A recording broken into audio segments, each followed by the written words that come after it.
আসসালামু আলাইকুম। দুপুর ২টা বেজে ৩০ মিনিট। আজ বৃহস্পতিবার। বাংলাদেশ বেতার কক্সবাজার। স্থানীয় খবরে স্বাগত জানাচ্ছে মোহাম্মদ শাহিদ। মহেশখালী কক্সবাজার নৌপথে সি ট্রাকের আনুষ্ঠানিক উদ্বোধন করেছেন নৌ পরিবহন মন্ত্রণালয়ের উপদেষ্টা ব্রিগেডিয়ার জেনারেল অবসরপ্রাপ্ত ডক্টর এম সাখাওয়াত হোসেন। তিনি আজ সকাল 11:30টায় কক্সবাজার নুনিয়ারছড়া জেটিঘাট হতে সি ট্রাকের মাধ্যমে মহেশখালী পৌঁছে উপস্থিত সুধীজনদের উদ্দেশ্যে বক্তব্য রাখেন।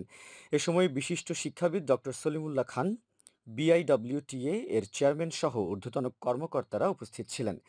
উপদেষ্টা জানান, মহেশখালী কক্সবাজার নৌ রুটে সি ট্রাকের ভাড়া ৩০ টাকা এবং টোল ৫ টাকা নির্ধারণ করা হয়েছে। তিনি আরও বলেন, কক্সবাজার ৬ নম্বর ঘাট এলাকায় খনন কাজ শেষ না হওয়া পর্যন্ত নুনিয়ারছড়া ঘাট থেকে সি ট্রাক চলাচল করবে।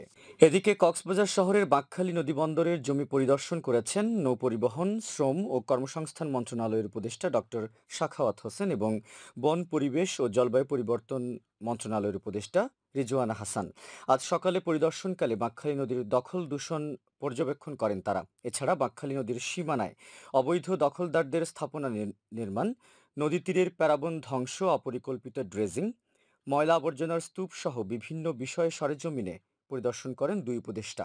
এ সময় নৌপরিবহন এবং বন, পরিবেশ ও জলবায়ু পরিবর্তন মন্ত্রণালয়ের ঊর্ধ্বতন কর্মকর্তা, জেলা প্রশাসক, জেলা পুলিশ সুপার সহ সংশ্লিষ্টরা উপস্থিত ছিলেন। পরিদর্শন শেষে বন, পরিবেশ ও জলবায়ু পরিবর্তন মন্ত্রণালয়ের উপদেষ্টা রিজওয়ানা হাসান গণমাধ্যম কর্মীদের বলেন, বাঁকখালী নদী দখলমুক্ত করার পাশাপাশি তথাকথিত উন্নয়নের নামে কক্সবাজারে বরাদ্দকৃত ১২,০০০ একর বনভূমি বন বিভাগকে ফেরত দেবে সরকার।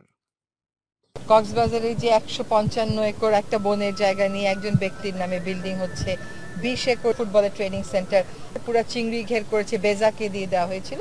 তো কক্সবাজার থেকেই আমরা আনুমানিক ১২,০০০ একর বনভূমি সরকারের সিদ্ধান্ত হয়েছে উন্নয়ন, তথাকথিত উন্নয়ন প্রকল্প থেকে বা ব্যক্তির সাথে ব্যবহার থেকে বন বিভাগকে দিয়ে দেওয়া হবে। চকরিয়া উপজেলা প্রশাসনের উদ্যোগে মাসিক উন্নয়ন সমন্বয় ও আইন শৃঙ্খলা কমিটির সভা অনুষ্ঠিত হয়েছে। গতকাল উপজেলা পরিষদ মিলনায়তনে উপজেলা নির্বাহী কর্মকর্তা মোহাম্মদ আতিকুর রহমানের সভাপতিত্বে এই সভা অনুষ্ঠিত হয়।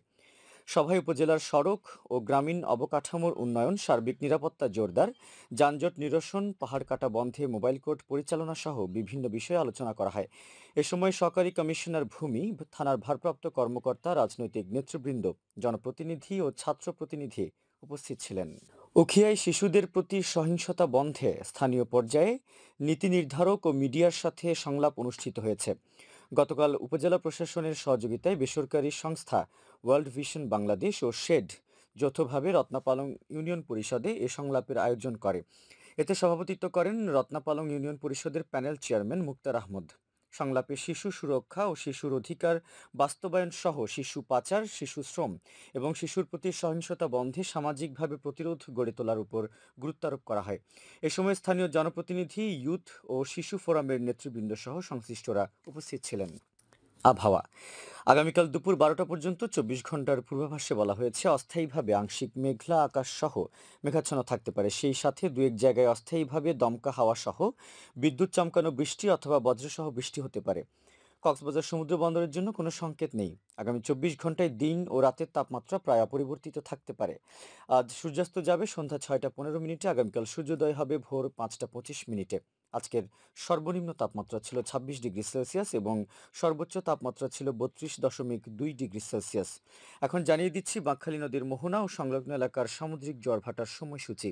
আজ জোয়ার শুরু হয়েছে দুপুর 2টা 10 মিনিটে, চলবে সন্ধ্যা 7টা 8 মিনিট পর্যন্ত। ভাটা শুরু হবে সন্ধ্যা 7টা 8 মিনিটে, চলবে রাত 2টা 45 মিনিট পর্যন্ত।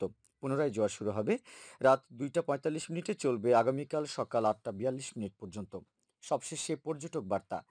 পর্যটন নগরী কক্সবাজারে আগত ভ্রমণ পিয়াসুদের সাগরের পানিতে নামার পূর্বে সাবধানতা অবলম্বন করার জন্য অনুরোধ করা হচ্ছে। যারা সাঁতারে দক্ষ নন তাদের পানিতে বেশি দূর যাওয়া উচিত নয়। ভাটার সময় স্রোতের সাগরমুখী টান প্রবল হওয়ায় সাগরের গভীরে ভেসে যাওয়া এমনকি প্রাণহানির আশঙ্কা থাকে। সেই সাথে পর্যটকদের স্বাস্থ্যবিধি মেনে চলার পরামর্শ দেওয়া হচ্ছে। খবর শেষ হলো। আমাদের পরবর্তী খবর প্রচারিত হবে আগামীকাল সকাল 9টা বেজে 30 মিনিটে।